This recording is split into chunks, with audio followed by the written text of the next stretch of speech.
Hola, ¿cómo están? Los objetivos de esta cápsula son conocer los distintos derechos y regímenes de propiedad y comprender sus implicancias para la gobernanza de los comunes.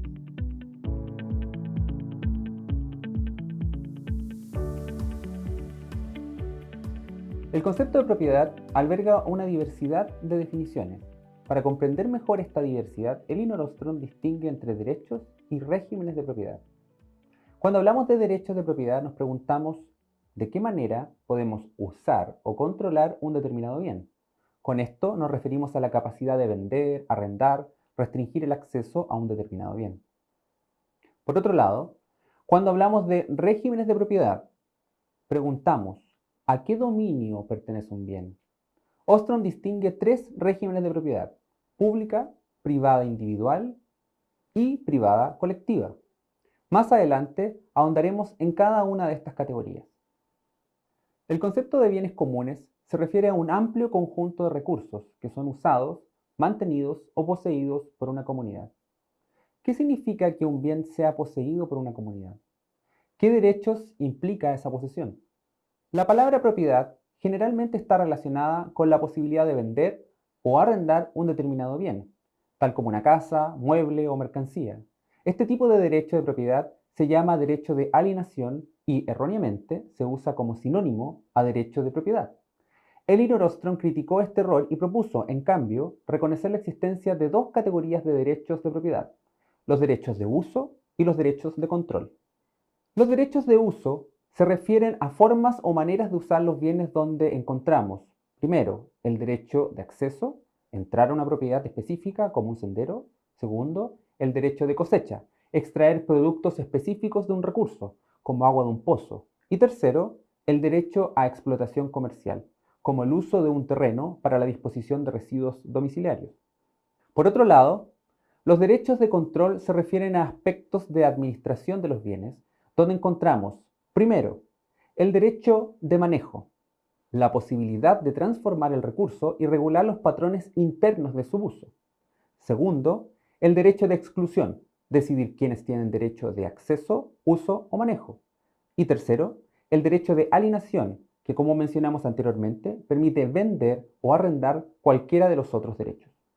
Los derechos de propiedad descritos anteriormente pueden ser ejercidos por los propietarios de un bien, pero lo que establece quiénes son los titulares de estos derechos es el régimen de propiedad.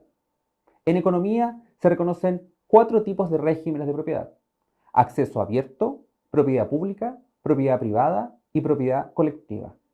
Cuando el uso de los recursos está abierto para cualquier individuo, estamos pensando en un régimen de acceso abierto. En el caso de la propiedad pública, es el Estado, a nivel nacional o local, el que posee los recursos y establece las reglas de cuidado de estos, como un parque nacional. Por otro lado, el régimen de propiedad privada es una sola persona o entidad privada que decide las reglas de cuidado de sus recursos. Finalmente, en una variante plural, el régimen de propiedad privada colectiva se da cuando los dueños de los bienes están identificados, son múltiples personas y tienen derechos de propiedad sobre los bienes que poseen. Ahora bien, es muy común encontrar casos donde los usuarios cuentan con derechos de uso, pero no de control. Sujetos distintos a los propietarios formales pueden contar con derechos de acceso a una laguna, por ejemplo, pero no a la administración de esta y la determinación de su plan de manejo. También es común que los estados mantengan derechos de decisión sobre bienes considerados de interés público, como los bosques y otras áreas de importancia para la conservación de la biodiversidad, a pesar de la presencia de propietarios privados individuales y colectivos. Finalmente, en algunas circunstancias, los derechos de alienación sobre ciertos bienes no existen o son restringidos. Pero se preguntarán, ¿por qué nos interesa aprender sobre los derechos y regímenes de propiedad? Porque analizar el marco legal que rodea un bien común permite entender mejor las dinámicas de gobernanza que se generan.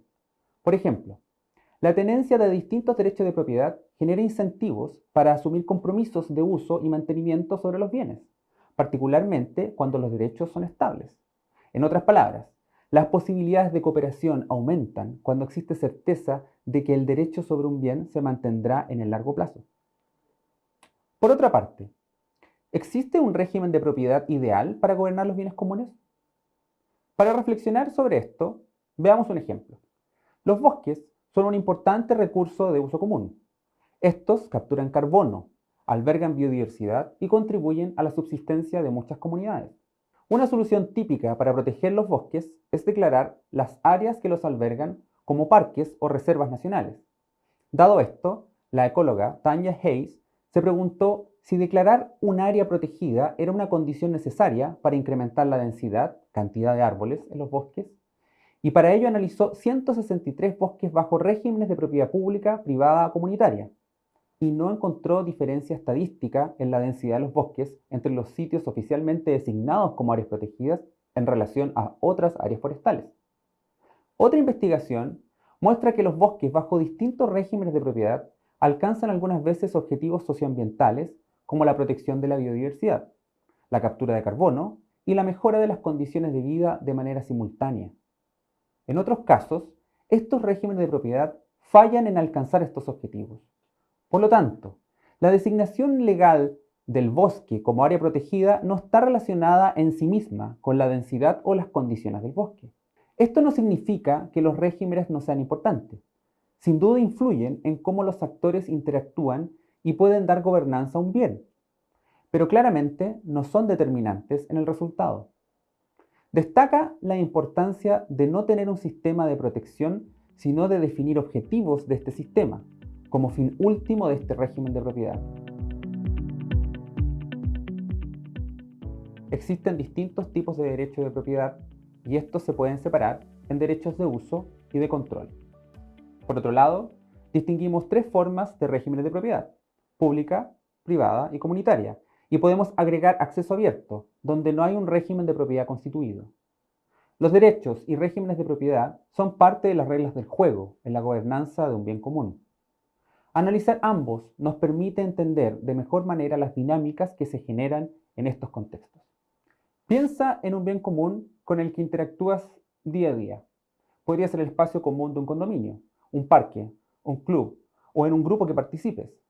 ¿Cuál es su régimen de propiedad? ¿Cómo están asignados sus derechos de propiedad? Muchas gracias y nos vemos.